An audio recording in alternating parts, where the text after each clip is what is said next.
All information given in this episode is for educational purposes and should not be tried prior to consulting a licensed physician and or certified state or accrediting bodies. We encourage all listeners to research, talk, and make all inquiries to all of the important professionals and governing bodies before acting on any information heard on the De La Fit podcast. Any action taken by any listener is done by and under their own omission and action, whether conscious to the results positive or not.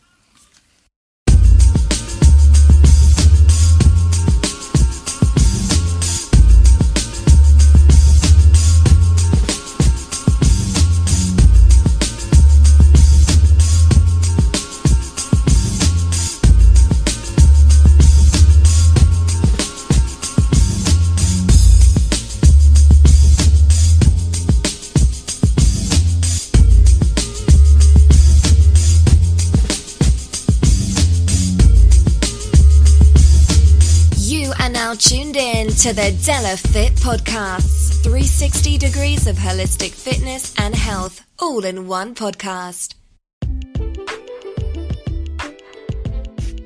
Salutations and proclamations. It is I, it is you, it is us, it is we. Together we make up the digital family that is the De La Fit podcast.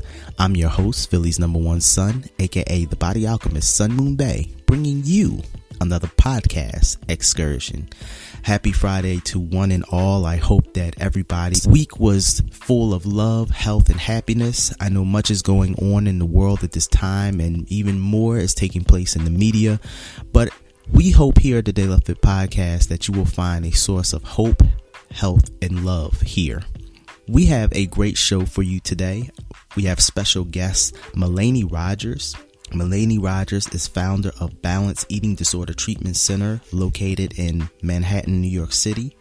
She is a registered CEDRD, which stands for Certified Eating Disorder Registered Dietitian, and she's here to talk with us about our premier topic today, which is disordered eating versus eating disorders.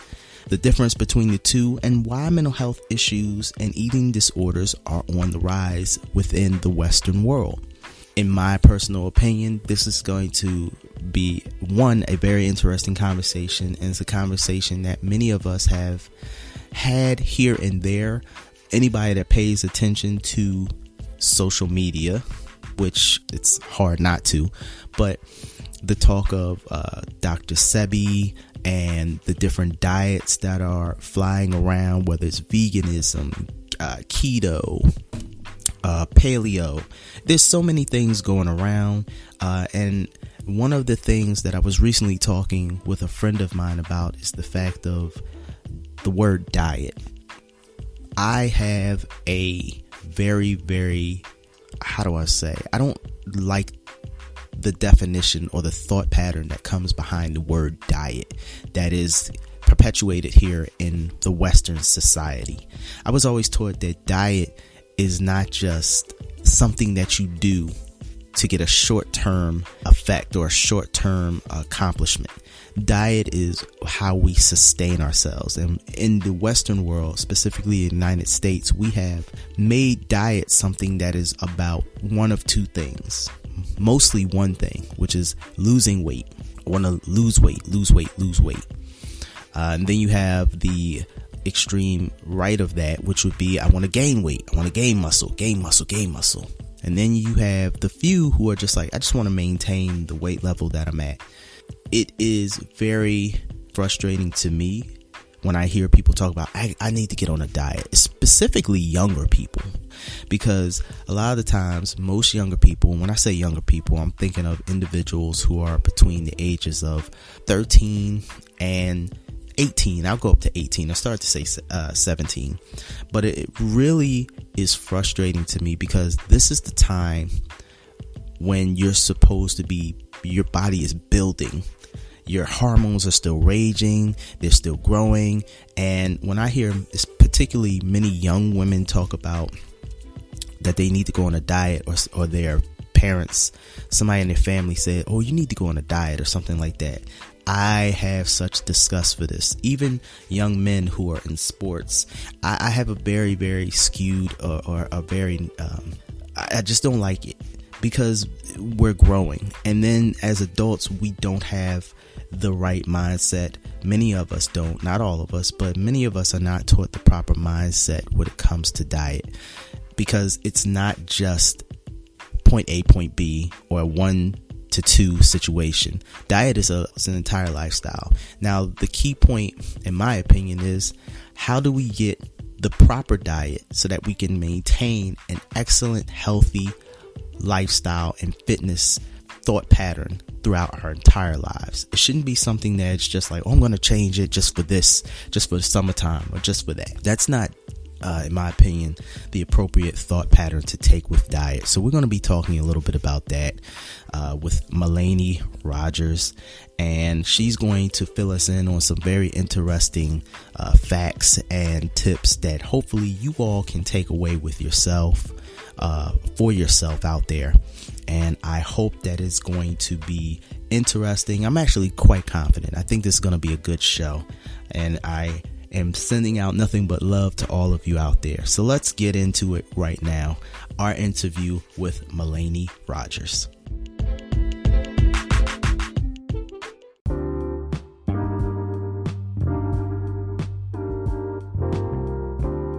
De La Fit Podcast is sponsored by Mountain Made CBD. Mountain Made is changing the CBD game by offering a line of high-dose CBD tablets at an affordable price. Their products are THC-free and third-party tested for accuracy, cleanliness, and potency. Their products, which ship nationwide, include Build for CBD saturation, Boost for precision titration, Recovery for rest and rehab. With 9 years experience in hemp and fitness, Mountain Made's founders are focused on creating a quality product to help those who live an activated lifestyle. Check out www.mountainmade.life to find out more about how their products can help you crush life. Remember, their products ship nationwide. Go check out their website today and follow them on social media at MNTMADE.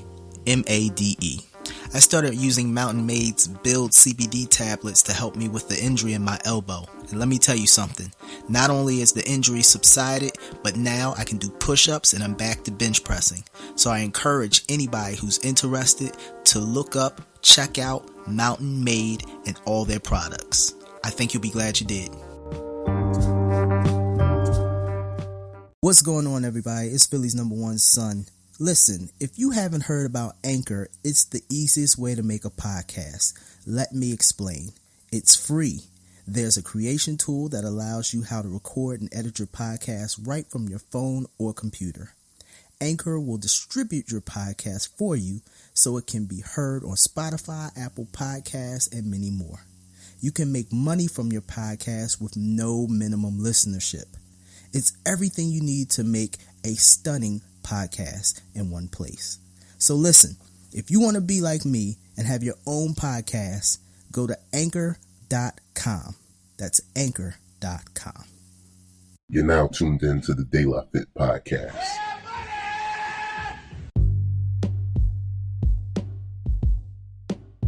.360 degrees of holistic fitness and health. That is the De La Fit Podcast.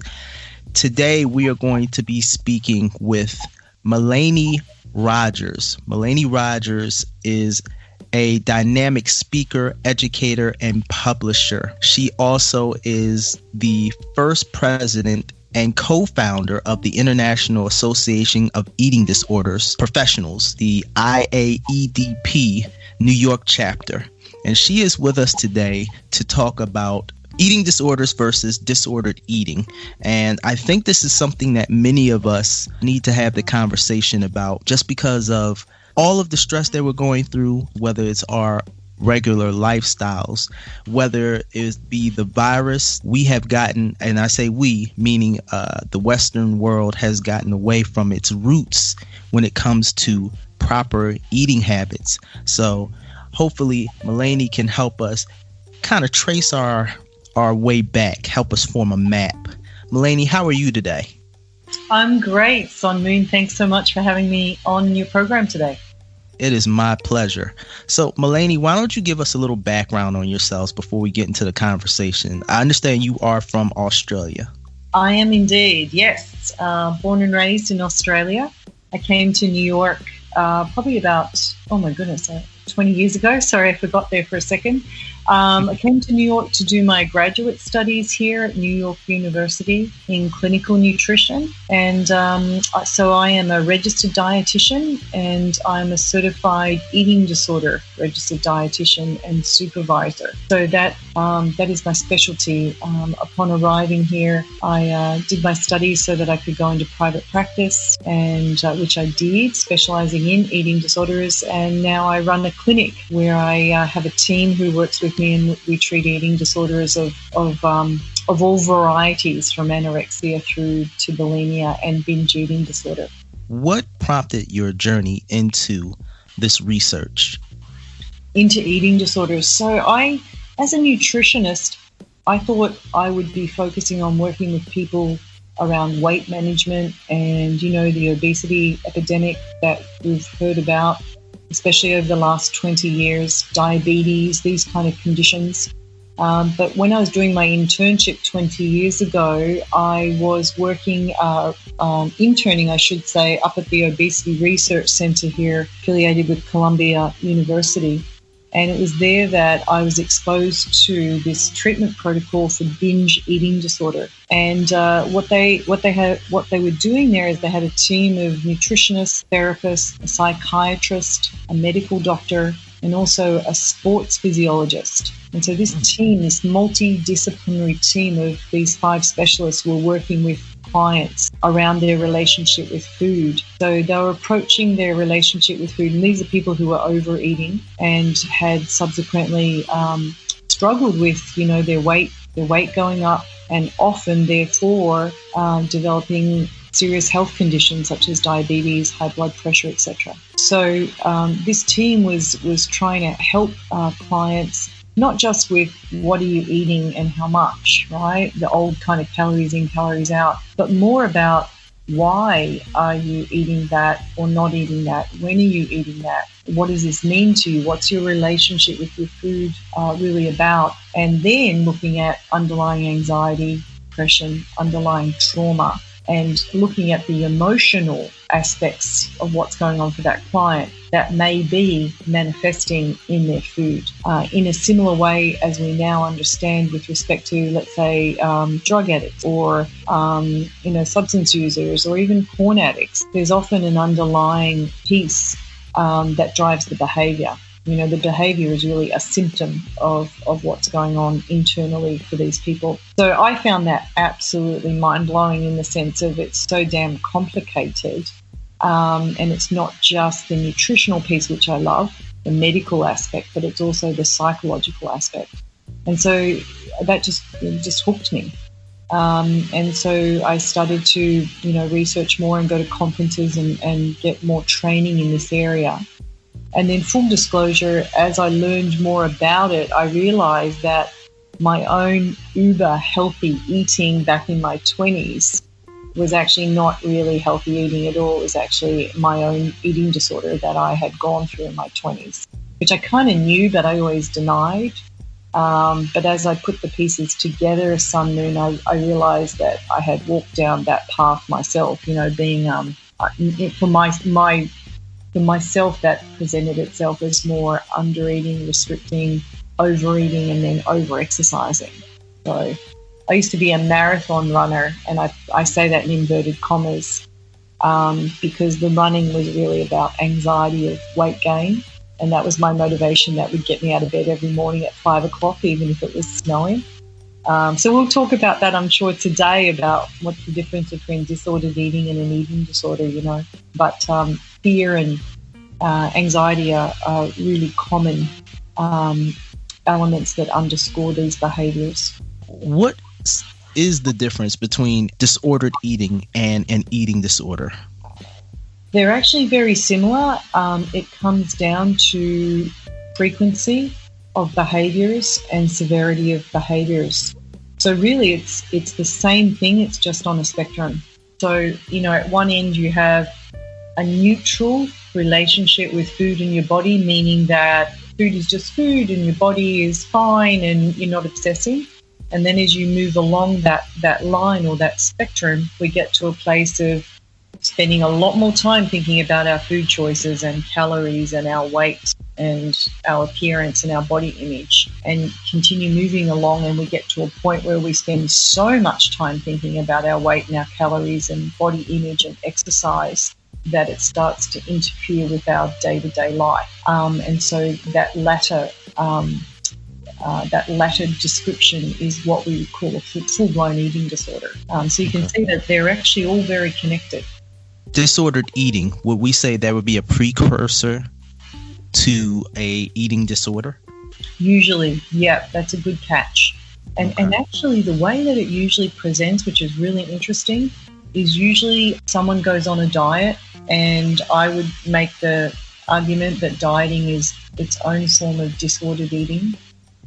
What we almost always see, I'm sure you might agree, Sun Moon, is when people start dieting, they're usually cutting calories, and then they start to get even more obsessed about food than they may have before.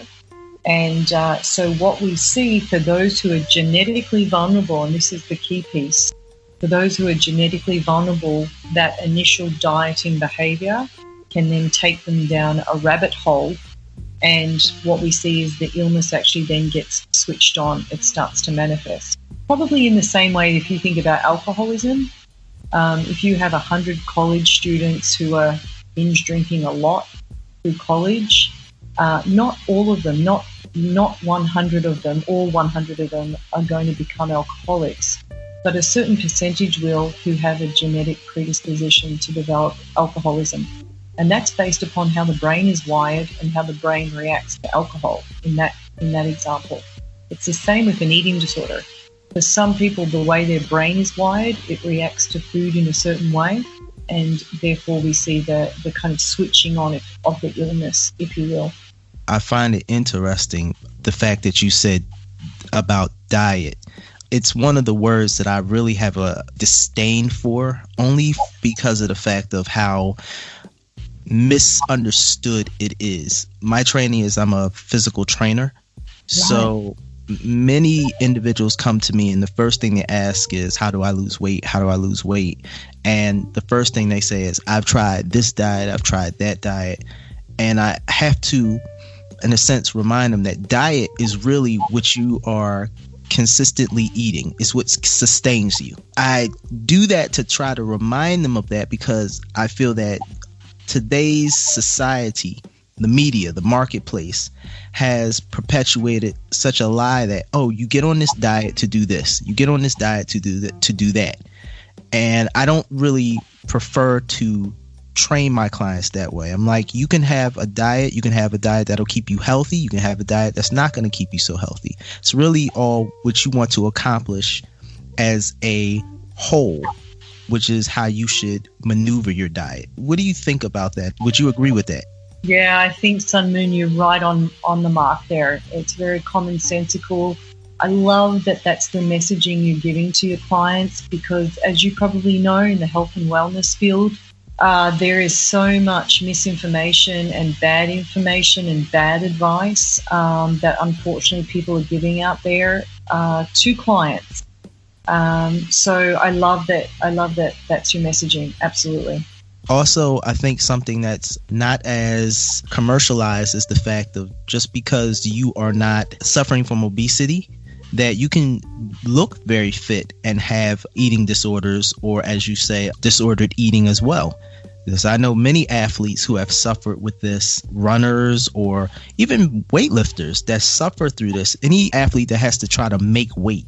You hit it on the head there. It's so prevalent in the sporting arena, and even sports that we think of as more kind of guy sports. Think of wrestling. You said weightlifting. I know there's a lot of women now in the weightlifting arena now, but historically, any area of sport where you have to make weight, you think about ice skaters, guys and gals. In wrestling, some of my guy friends were telling me that that's where they learned their bulimia, right?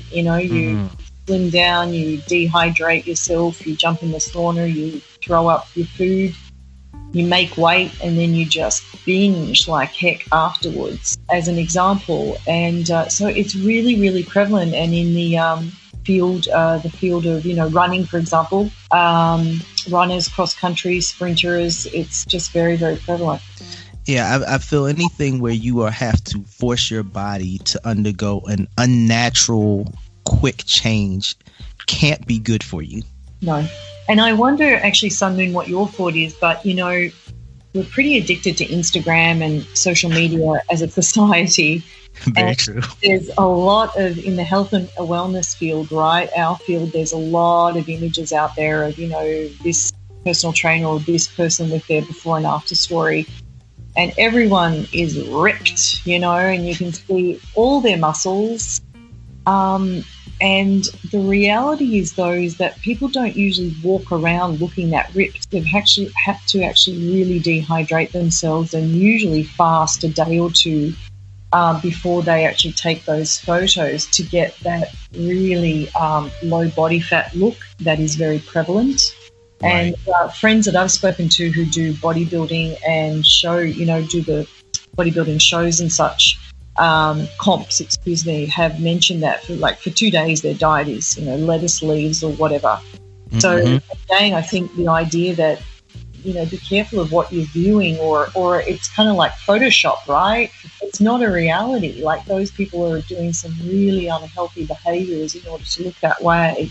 Yet it's put out there as an example of, if you work hard enough, you too can look like this, which is not true.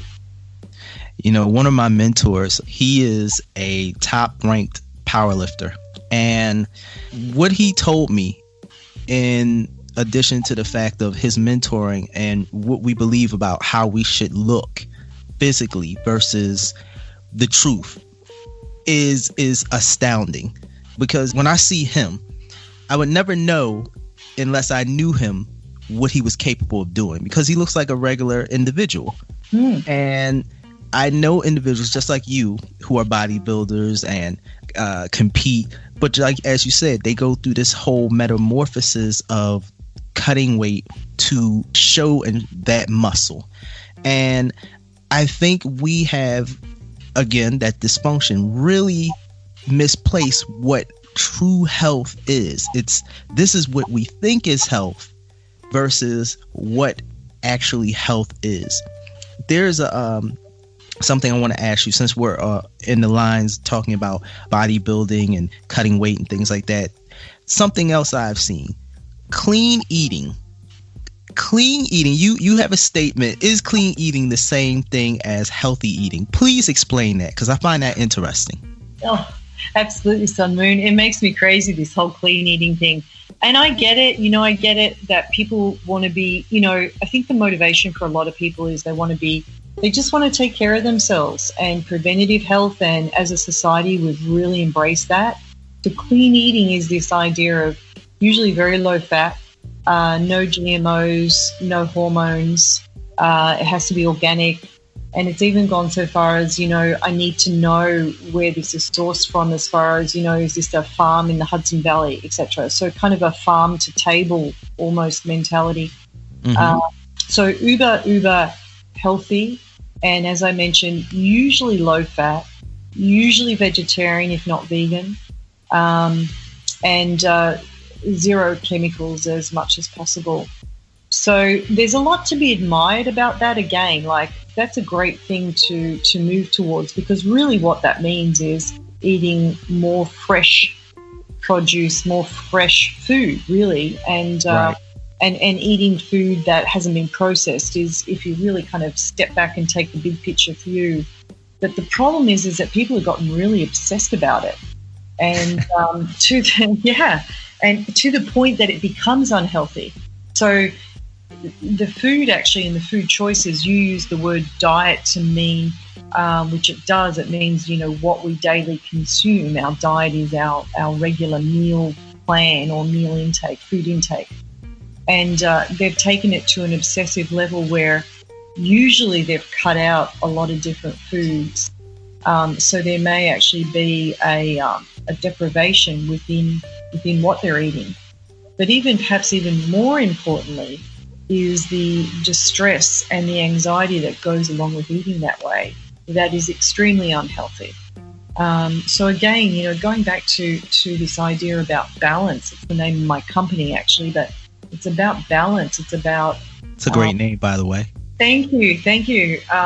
It's about striving for, as balanced a eating as you can, and you've got your fresh food and you've got your fresh produce and you've got this, but it's okay to throw your Doritos in there, or, throw in some hot dogs, or it doesn't have to be perfect.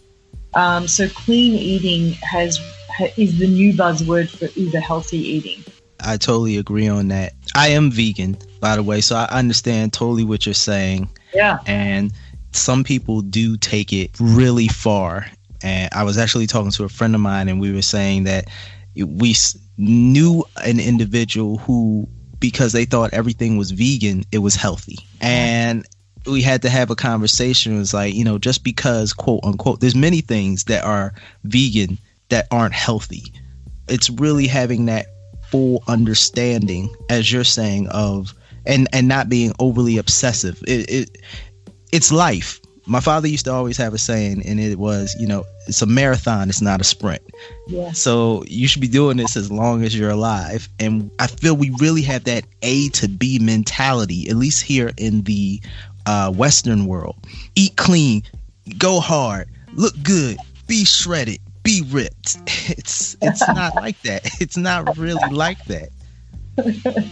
No, it's not, especially if you've got a full-time job and you're trying to live life in addition to, if that's all you do and that's all you focus on because you have the time and the energy and the money, good for you, but I'd still want you to be seeing a therapist, by the way, Yeah. You're probably a little bit OCD as well, but it's so true. It's not real life. And to your point, Sun Moon, it's not sustainable. And then my concern is that people then start beating themselves up because they fall off the wagon, or whatever that expression is that we use. And people find that they're not consistent with those choices or behaviors over the long term because those behaviors are just not sustainable. They take an enormous amount of effort and time and money to be able to do. And also physiologically, if you restrict yourself enough over time, physiologically your body's going to, is going to really push up against that and demand that you seek out, for example, we know that a lot of people tend to cut out one of my favorite macronutrients, which is carbohydrates. A lot of people cut out their carbs, right? Yes. Especially if you're trying to get shredded. And what they then find is if you go out to a restaurant and the waiter puts a bread basket in front of you, back in the day when we used to be able to go out to restaurants because of COVID-19, but and then they would feel like they were out of control around the bread basket, and therefore they felt that they were lacking in willpower. Well, it's actually not willpower; it's actually a physiological response to deprivation. And that the body actually needs carbs. It absolutely needs carbs. So that's just one example of this lack of sustainability. How much miseducation do you feel that we have as a general public when it comes to nutrition, food, exercise as a whole? Oh, wow. It's a large percentage. The percentage, I would say, I'll start with social media and miseducation and misinformation on social media. I recently came across a statistic that as much as 80 to 90% of what we consume on social media is not accurate when it comes to health claims, fitness, etc. Now, in the fitness industry, as far as, gosh, I don't know, you'd be a much better person to give your opinion on this, Sun Moon, but, there's a lot of great personal trainers out there who are giving tips on, these 5 exercises while you're at home and such. My hope is that those people know what they're doing and encouraging as far as people not injuring themselves, so you could probably speak to that better than I could. But going back to that statistic, 80 to 90% of what's on social media is inaccurate in some way. I think perhaps captures the fact that it's an alarmingly high percentage of misinformation out there around what to eat, even when to eat, how to exercise, how much to exercise, what to do with exercise. So it's pretty appalling, actually. And I think the problem is that the so-called, or I should say not so-called, the real experts out there are overshadowed by a lot of people who are, okay, well, this is what happened for me and worked for me. So therefore, by default, it's going to work for you. And I'm a science-based person because I study science. Hey everyone, we hope that you're enjoying the interview thus far. We'd just like to take some quick time out to remind everybody to like, follow, share, and subscribe. With every like, follow, share, and subscription, it helps the De La Fit podcast to grow. And the more we grow, the more information we can bring to you, the listener. So please, take some time out, like, follow, share, and subscribe. Thank you.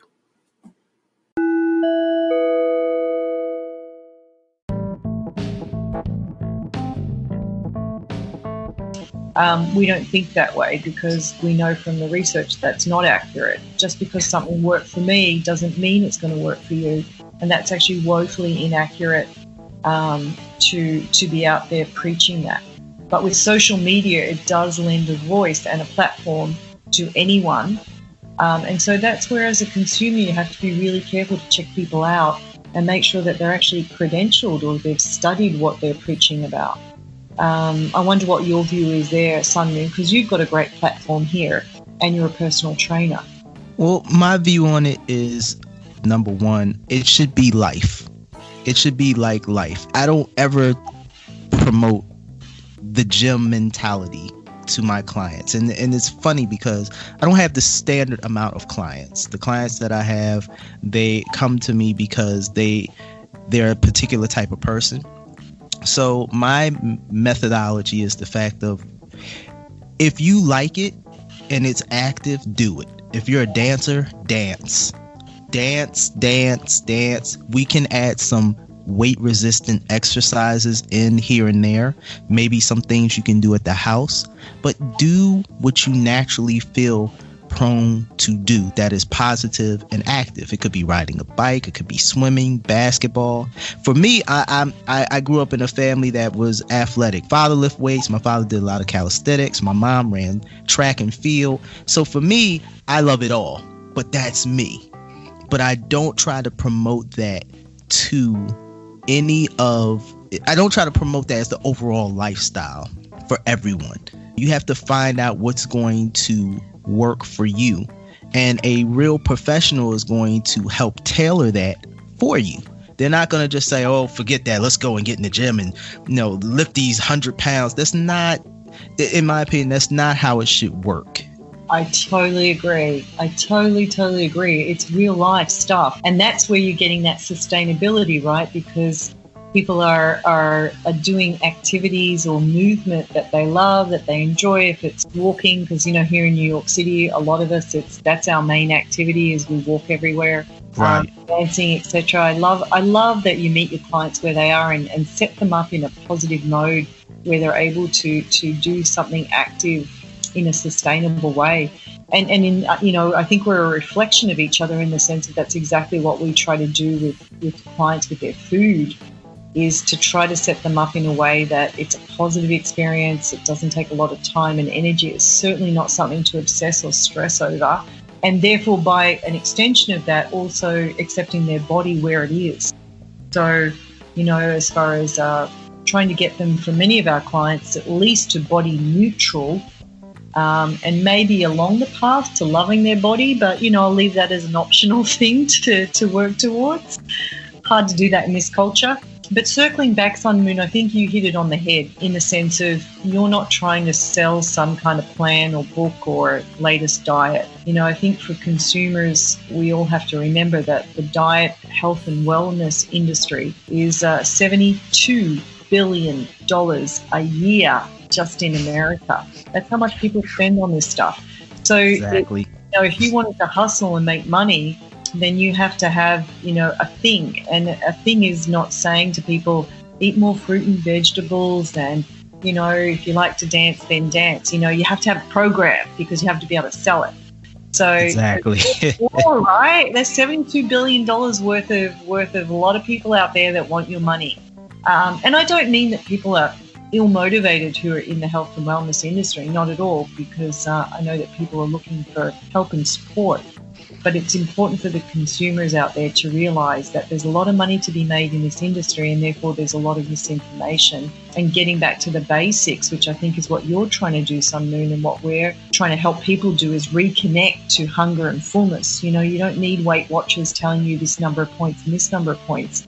Get back to hunger and fullness as best you can, and food preferences and food satiety, and how does food make you feel, and eating consistently. And as our mum and dad used to tell us when we were kids, right, eat your fruit and vegetables, and, that sort of eye roll stuff. But right. It's what our bodies need. And for everybody listening, if you're doing any of the things that we're talking about and you're finding enjoyment in them, that's fine. We're not telling you not to do certain things. We're having a conversation based on how things can be promoted as though it's only one side of the story. And this is a very complex puzzle, which is nutrition, fitness, and health. Melainie, let's go back to social media for a minute. In what ways can social media impact body image? I've noticed and heard certain statistics about what it can do to our self-esteem. Can you give us specifically maybe like 3 points to focus on or to remember when it comes to body image and social media? Social media is really tough when it comes to body image, because we have to remember that so many of people's photographs, if we focus on the visual aspect of social media, particularly Instagram, for example, people's photographs are curated, and we use a lot of filters. So it's kind of like photoshopping photographs in magazines before we had social media, or even now, current day, but we don't consume magazines in the same way. So what you're seeing is an unrealistic, if not actually non-existent image that is held up as a model of what you can perhaps esteem to work towards. And it's just not realistic. And what it does is we are prone to or designed to compare ourselves to others. And so what we find ourselves doing is we find ourselves comparing, what do I look like compared to that woman in that photograph? And what it does is it sets people up to therefore compare and criticize their bodies, and helps to perpetuate negative body image. Negative body image is then connected to self-esteem and also to a lack of self-confidence, because we feel that we are less than other people around us, when in fact it's actually all kind of make-believe, if you will. It's not real. So what we see as a result of that at its worst is anxiety and depression, and a lot of people with a lot of internal distress, which is honestly kind of unnecessary. So 3 points then. 1, social media sets you up for comparing yourself to others, usually in a negative way. Number 2, the images that you're consuming are not necessarily real. So number 3, what we advocate for our clients is to be very careful about what you're consuming on social media. Who are you following? And if you're looking at, imagery of others that makes you feel bad about yourself, check in with yourself. And I would suggest even unfollowing some of those accounts if you can. I'm so glad you said that. My reason for asking this question, because I felt like you actually answered it previously, is the fact of, even as a trainer, and I know other trainers that go through this as well, I actually started to unfollow many individuals because I was comparing myself to other trainers. And you're right, this self-esteem issue is a big issue. And once I started to unfollow, I really started to focus more on myself. And I'm sharing this for anybody else that's listening, because there are some out there, and some friends, some people that know me, and they'll come up, they'll be like, man, you looking good, man, you're doing good. But you don't really, as you said before, Melainie, you don't really know the whole story. We're kind of looking, again, at a highlight reel. Everything looks great, but that's not the truth. So I want to thank you for answering that question and giving those 3 points, which takes me to another question where it comes to our health, nutrition, fitness.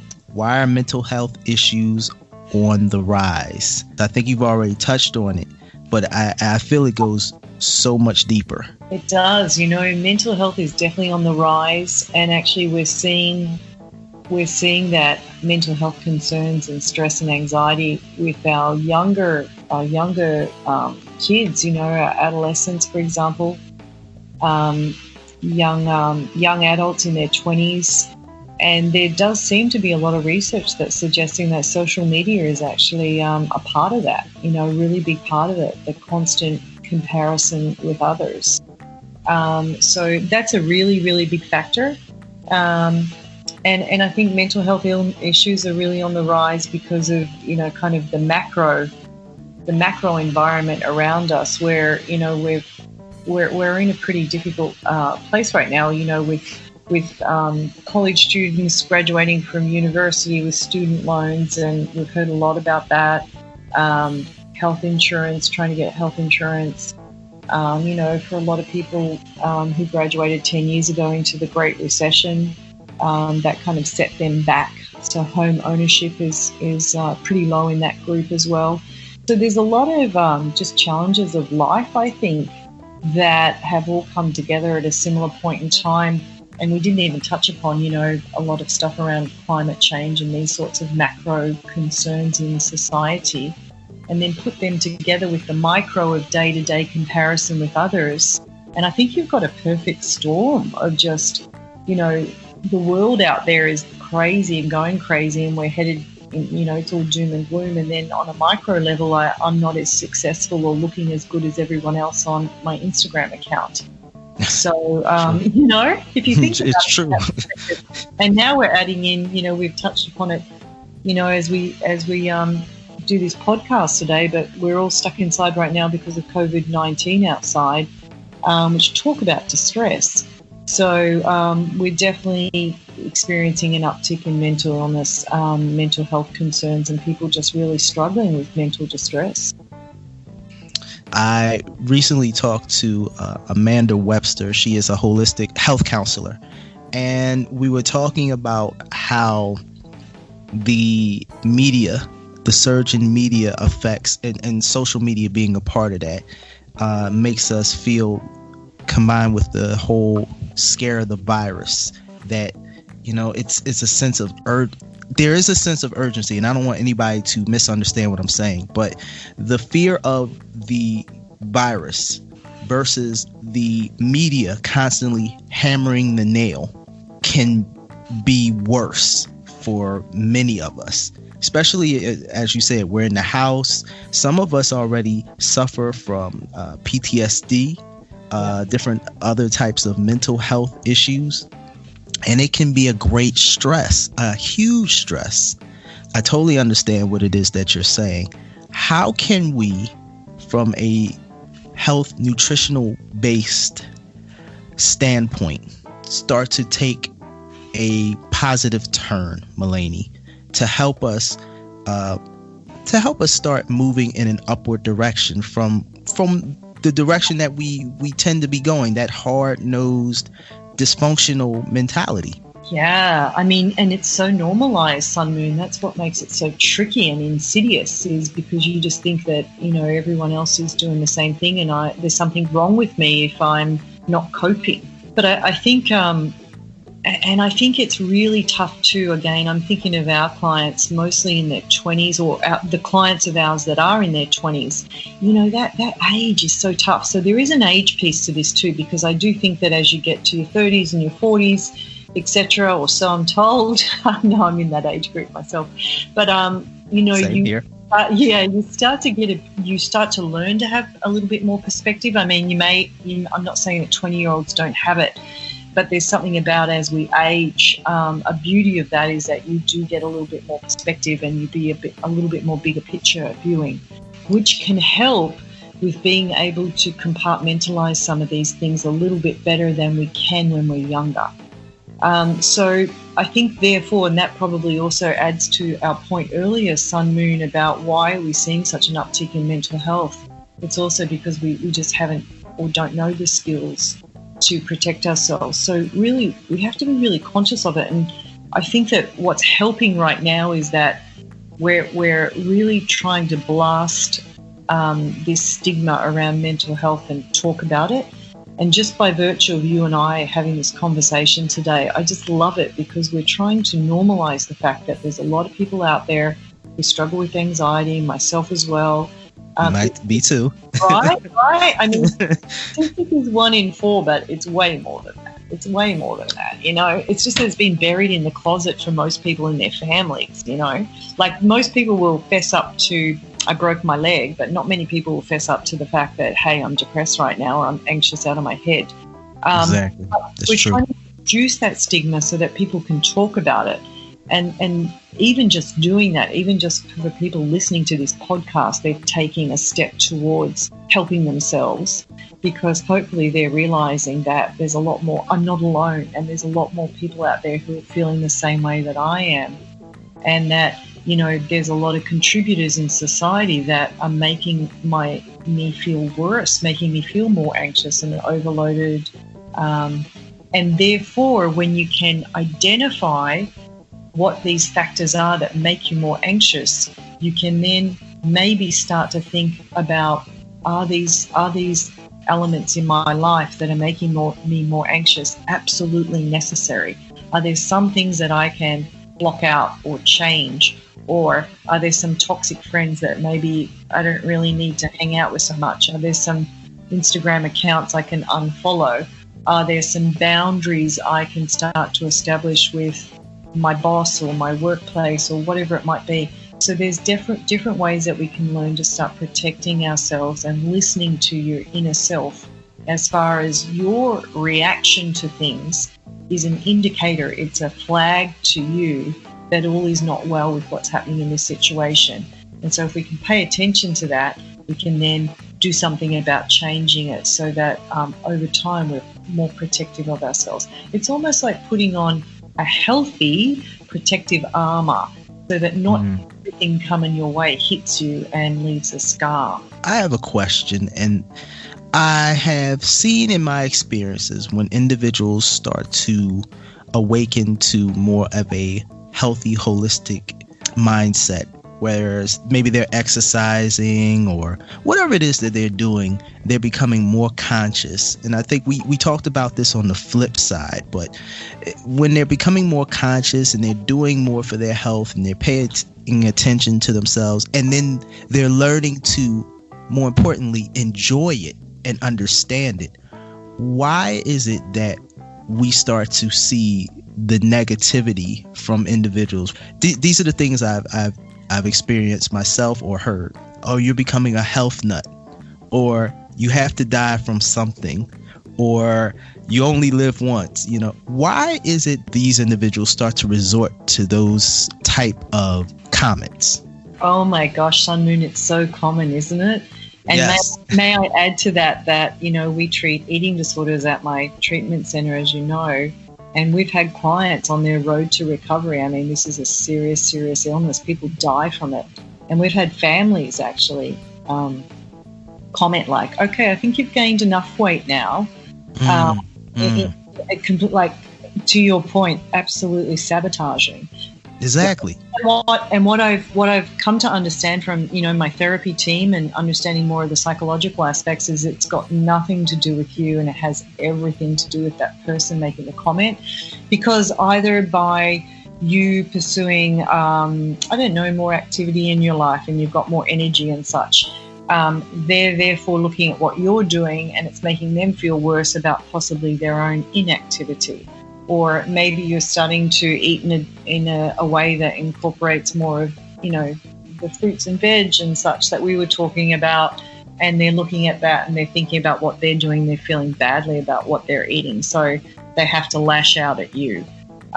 It's very common, and it's a very typical, unfortunately, it's a fairly typical response from people around us. And what's heartbreaking is that often it comes from the people nearest and dearest to us. So what's really heartbreaking about that is that sometimes you have to look at, your loved ones around you, and based upon either their support of you or for you, or lack of support, or even sabotage of what you're doing, it's actually a reality check of what their own internal stuff is, and ideally, they should get some therapy around that before they ruin the relationship. But if they are set in their ways and they're toxic and poisoning in that way, then it's important for you to realize it's their stuff. This is not about them. And then it's up to you to then decide how much interaction you want to have with them if they're not able to see that this is actually about them and their hang-ups. Does that make sense? That makes a lot of sense, and it sounds almost as though it's as simple as misery likes company. Melainie, please tell us where the listeners can contact you to ask you maybe more questions, find out about your organization. I know you are an author as well. Do you have a book out? Let people out there who are listening, let them know. Absolutely. Thanks, Sun Moon. Yes, you can contact me via our website, balancedtx.com. We're also on Instagram and Facebook and all the regular social media platforms. And we do have, I was very fortunate to be able to work with over 100 colleagues, and we put together a book called Redefining Wellness. And it's a book of handy tips and advice and insights and people sharing their own stories about trying to redefine wellness as a move against diet culture. So it's very much anti-diet culture. And about sustainability, which is what we've spoken about today. And it's actually a free downloadable book, or if you would like a hard copy version, it's available on Amazon, of course, and that's called Redefining Wellness. So you can go and check us out. Melainie Rogers, everybody, thank you so much for coming to the show and giving us your energy and your experience. We thank you so much, and we appreciate you. Great to be on today. Thanks so much, Sun Moon.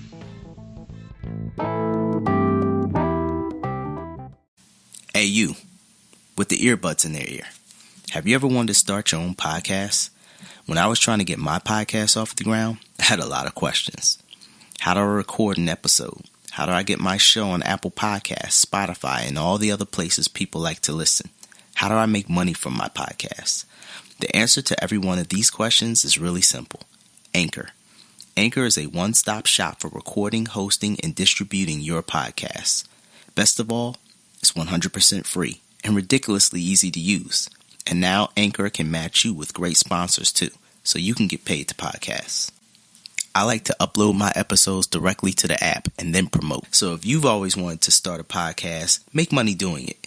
Go to anchor.fm/start to join me in the diverse community of podcasters already using Anchor. That's anchor.fm/start. I can't wait to hear your podcast.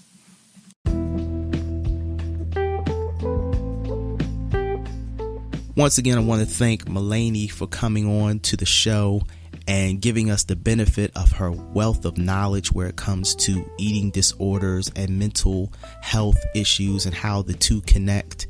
There's so much out there. It's almost as if it's an ocean of inaccurate facts and miseducation, along with dysfunction. It's just so much out there, and it almost seems at times as though it's hopeless, but it's not. There's plenty of research out there. There's plenty of people that are willing to help you if you want to find the right and proper knowledge for you. And let's also remember that everything is individual.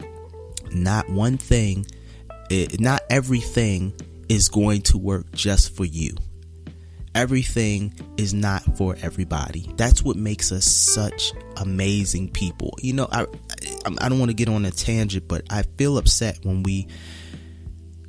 nowadays we talk about everybody's like, you know, we're all individuals, but some people feel as though we need to abandon our individuality and into just saying that, but we're all the same. We all have similarities.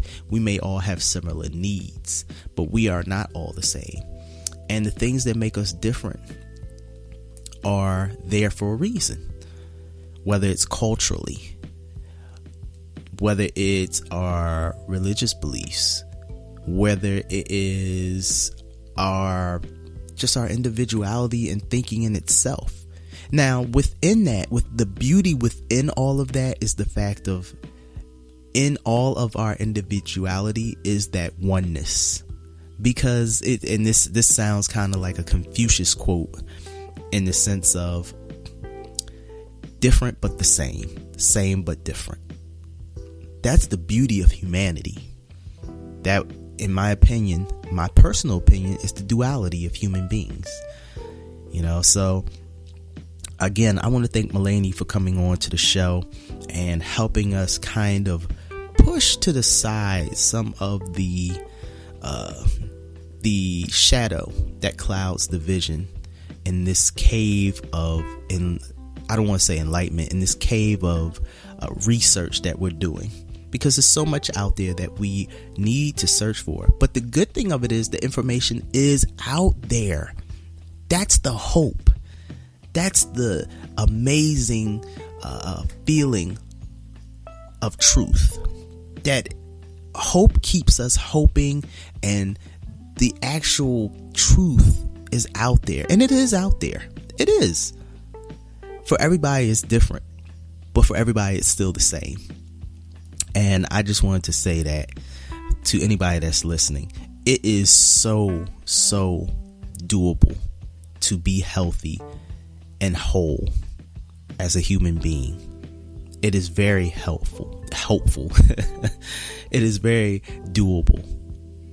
And part of this is the fact of also, I think, this is just me sharing my thought. Part of it is also realizing that there's always work to be done. I've said this in so many podcasts, and I've always started off the same way. One of the greatest lies that has been told to humanity is the fact of nobody's perfect. You can't be perfect. And I'm going to use profanity at this time, so trigger alert. That's just absolute bullshit. We are perfect. The reason we are perfect is because we make errors. When you make an error, you have a choice. Do I get better? Do I correct that error? Or do I stay the same? That's what's so amazing about us. We have the ability to correct our errors, go on, teach, and show others why it can be an error, and then do better and grow from that. Or we can choose to stay the same and continue to do the same old thing and be happy with it or not. If you choose to do the same old thing and not grow, well, I guess in a sense you're growing in another direction. It might not always be the most healthy direction, but in my opinion, when you choose to correct an error or work on something, you're going to learn something. Something is going to open up. And from that, oh man, that's continued growth. If you want to stay the same, that's stagnation. You're stagnant. You can't just stay the same. We don't even stay physically the same. There's a reason for that. Now, how we change as we get older is still up to us.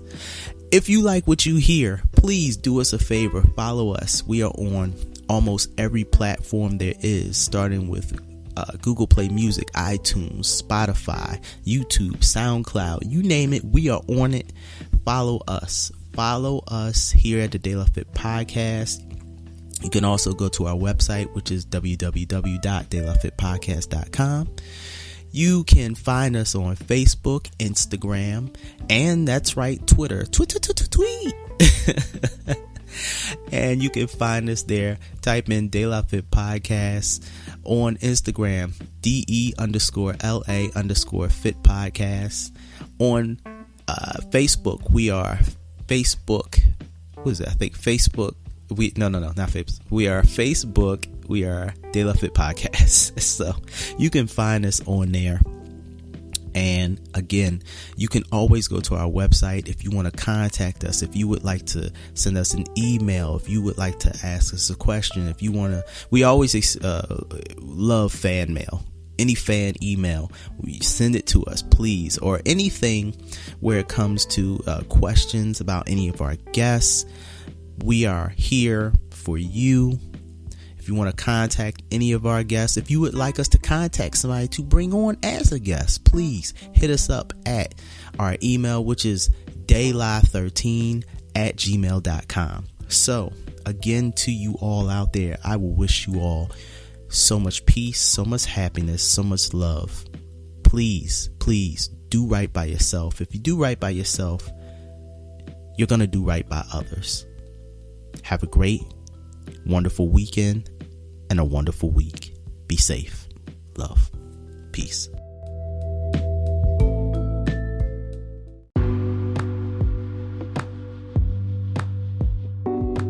You've been listening to the De La Fit Podcast. Ta-ta for now.